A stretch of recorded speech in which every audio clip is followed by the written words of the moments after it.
Hello అండి. Welcome to our channel. నేను మీసిరి. ఈ స్టోరీ ఎలా అనిపించిందో చెప్పడం మర్చిపోకండి. అప్పుడే నేను ఎక్కువ అప్డేట్స్ ఇవ్వగలను. ధరణి కళ్యాణం పార్ట్ 5. మధ్యాహ్నం అయిపోయింది. ఉదయం కూడా టిఫిన్ తినలేదన్న సంగతి గుర్తొచ్చి గగన్ ఏమో ఇంకా రాలేదు. వస్తాడో లేదో తెలియదు. తినాలా వద్దా తల తిరిగిపోతోంది ఈ ధరణికి. ముందు రోజు కూడా ఆమె సరిగ్గా భోజనం చేయలేదు. డైరెక్ట్గా తలుపు తోసుకుని వచ్చాడు గగన్. ఉలిక్కిపడి లేచింది ధరణి. అతని అడుగులు వేగంగా మెట్ల వైపు కదిలాడు. ఏవండి అంది ఎలాగో ధైర్యం తెచ్చుకుని. అతను ఆగాడు అక్కడే. భోజనం చేద్దురు రండి అంది ధరణి. నేను తినేశాను. ఇంకొక మాట మాట్లాడకుండా అతను వెళ్ళిపోయాడు పైకి. ధరణి టేబుల్ దగ్గరికి వెళ్ళి కొంచెం పెట్టుకుని తిన్నది. హాల్లోకి రాగానే నేల మీద ఉన్న రక్తపు పుటుకులు చూసి ఆమె కళ్ళు ఆశ్చర్యంతో పెద్దవయ్యాయి. హాల్ అంతా చూసింది. మెయిన్ డోర్ దగ్గర నుంచి చుక్కల చుక్కలుగా రక్తం మెట్ల మీద ఉంది. అంటే గగన్దే ఆ రక్తం. కంగారుగా మెట్ల వైపుకి పరిగెత్తింది ధరణి. గగన్ ఉన్న తన రూంలోకి వెళ్ళింది. అక్కడ గగన్ కనిపించలేదు. బాల్కనీలో చూసింది. అక్కడ కనిపించలేదు. వాష్రూమ్లో కూడా లేడు. బయటికి వచ్చి పక్క గదులు వెతికింది. చివరి రూమ్ డోర్ ఓపెన్ చేసింది. అక్కడ ఉన్న దృశ్యం చూసి ఆశ్చర్యపోయింది ధరణి. గగన్ డ్రింక్ చేస్తూ కనిపించాడు ఆమెకి. వెళ్ళాలా వద్దా అని ఆగిపోయింది. నిజానికి ధరణికి చాలా భయంగా ఉంది ఆ సమయంలో. గగన్ చేతివైపు ఆమె చూపు పడింది. చేతికంతా బ్లడ్ అంటుకుంది. ధైర్యం తెచ్చుకుని లోపలికి వెళ్ళింది. అలికిడి వినిపించి తల ఎత్తి చూశాడు గగన్. ధరణిని చూసి చూడనట్టు అతను పనిలో అతనున్నాడు. ఏవండి మెల్లిగా పిలిచింది ధరణి. అన్నాడు చిన్నగా. ఏమైందండి అని అడిగింది ఆమె మెల్లిగా. నీకు అనవసరం, వెళ్ళిపోయి ఇక్కడి నుంచి అన్నాడతను. అది కాదండి, మీ చేతికి అంటూ గగన్ చేతిని తన చేతిలోకి తీసుకుంది ధరణి. విసిరి కొట్టాడు. మోకాళ్ళ మీద కూర్చున్నది మరీ వెనక్కి పడిపోయింది ధరణి. వెళ్ళిపోమని చెప్పానా గట్టిగా అరిచాడతను. అతను ఎందుకంత కోపంగా ఉన్నాడో ఆమెకు అర్థం కాలేదు. భయంగా అతని వంక చూసింది. పో అతను అరిచాడు. అతని అరుపుకి ఆమె భయంతో లేచి బయటకు నడిచింది. గదిలోకి వచ్చింది. తలుపుకి జారబడి ఏడుస్తూ కూర్చుంది కోపంతో. తాగి పడిపోయాడతను. అతనికి తక్కువ క్వాంటిటీలో డ్రింక్ తీసుకోవడం అలవాటు. ఎక్కువ అవడం వల్ల అతను పడిపోయాడు. కళ్ళు తుడుచుకుని మనసాగక మరలా వచ్చింది ధరణి. పడిపోయి ఉన్న గగన్ని చూడగానే బాధేసింది. అతను ఎందుకలా అంత కోపంగా ఎందుకున్నాడో అర్థం కాలేదు ఆమెకి. గగన్ దగ్గరికి వెళ్ళి సరిగ్గా పడుకోబెట్టి చేతికి బ్యాండేడ్ వేసింది ధరణి. అక్కడే చేరు ఉంటే దానిలో కూర్చుంది. గగన్నే చూస్తూ గత జ్ఞాపకాల్లోకి వెళ్ళిపోయింది ధరణి. ఆఫీస్ నుంచి ధరణి ఇంటికి వచ్చేసరికి సీరియస్గా ఉన్న తండ్రిని చూసి భయంగా దగ్గరికి వెళ్ళింది. నాన్న అంది చిన్నగా. కోపంగా ధరణి వైపు చూశాడు. ధరణి తండ్రి సత్యనారాయణ. ఏమైంది నాన్న అని అడిగింది వణికే గొంతుతో. ఏంటివి ఫొటోస్ ఆమె ముందుకు విసిరాడు అతను. ఆ ఫొటోస్ చేత్తో పట్టుకుని అందులో తను సూర్య ఉన్నారు.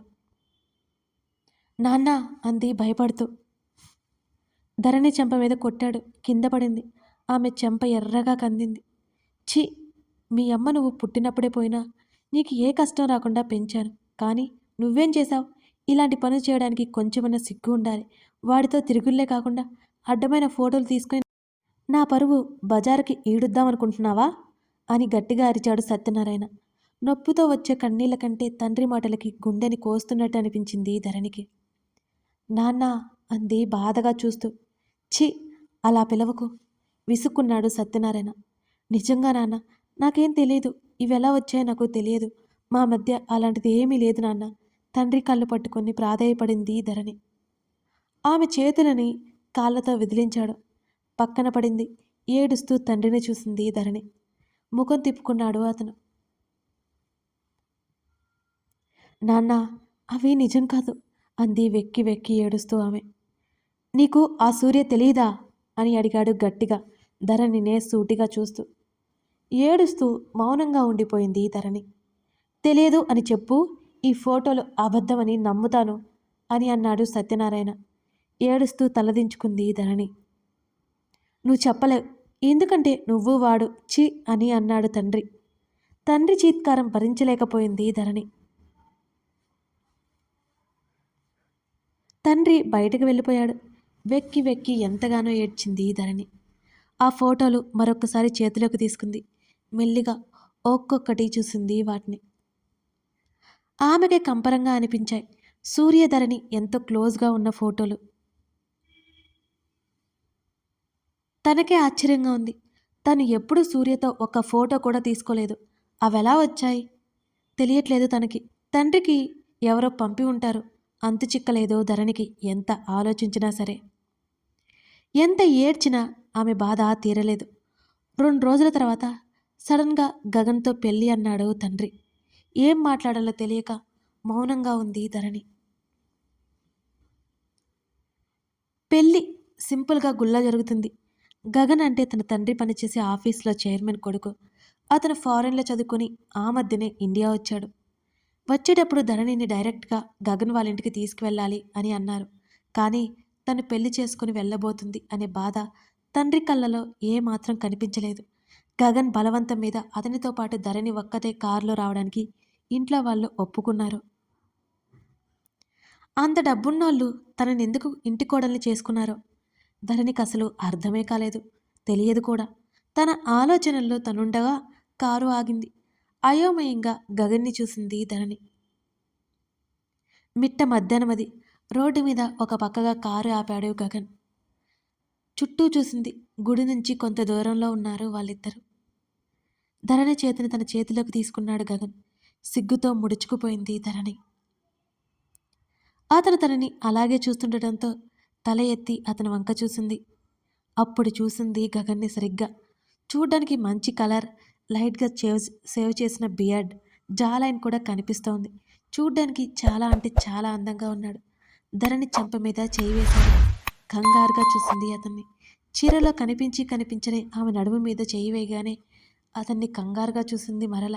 మెల్లిగా నొక్కాడు. గట్టిగా కళ్ళు మూసుకుంది ధరణి. ఆమె మీదికి వంగినట్టుగా ఆమె పెదవులని ముద్దు పెట్టుకున్నాడు. అదే తొలి ముద్దు ఆమెకి. కంగారుగా అతని షర్టుని గట్టిగా పట్టుకుంది.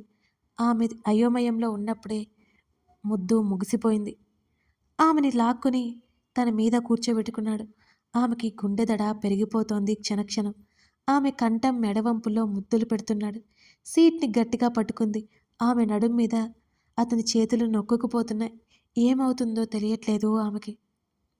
కనీసం మాటలు కూడా లేకుండా ఇలా ప్రేమని వ్యక్తపరుస్తారా అనుకుంది ధరణి. ఇద్దరి మధ్య మాటలే లేవిక ఆ క్షణం. కేవలం చేతలు మాత్రమే. మరోసారి ఆమె పెదవుల మీద ముద్దు పెట్టి పక్కకు దించాడు అతను. తల దించుకుని చేతులు నలుపుకుంటూ కూర్చుంది. ఎందుకో అదంతా నచ్చలేదు తనకి. ఒక ఆప్యాయమైన పలకరింపు కావాలి అనుకుంది. కానీ అది అంతా తారుమారైపోయింది ఆమెకి. వేగంగా కార్ని ఇంటివైపుకు తీసుకువెళ్ళాడు గగన్.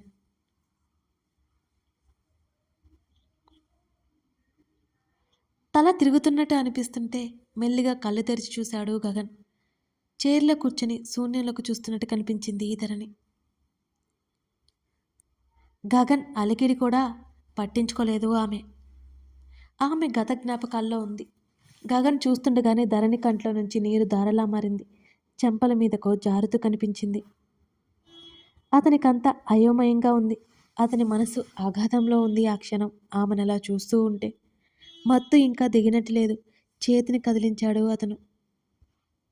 నొప్పి లేచింది అతని చెయ్యి. అమ్మా! చిన్నగా అరిచాడు అతను. ఉలిక్కిపడింది ధరణి. కంగారు పడుతూ గగన్ని చేరుకుని అతని చేతిని తీసుకుంది. అంతకుముందు జరిగింది గుర్తొచ్చింది. భయంగా చూసింది అతన్ని. ఇప్పుడు గగన్ రియాక్షన్ ఏంటంటారు? కథ చాలా డిఫరెంట్గా ఉంది కదండి. మీ లైక్స్, కామెంట్స్ చూసి నేను ఎపిసోడ్స్ ప్లాన్ చేస్తానండి. మీరు ఎక్కువ రెస్పాండ్ అయితే కదా మీకు నచ్చింది అని నాకు తెలిసేది. స్కిప్ చేయకుండా సబ్స్క్రైబ్ చేసుకోండి.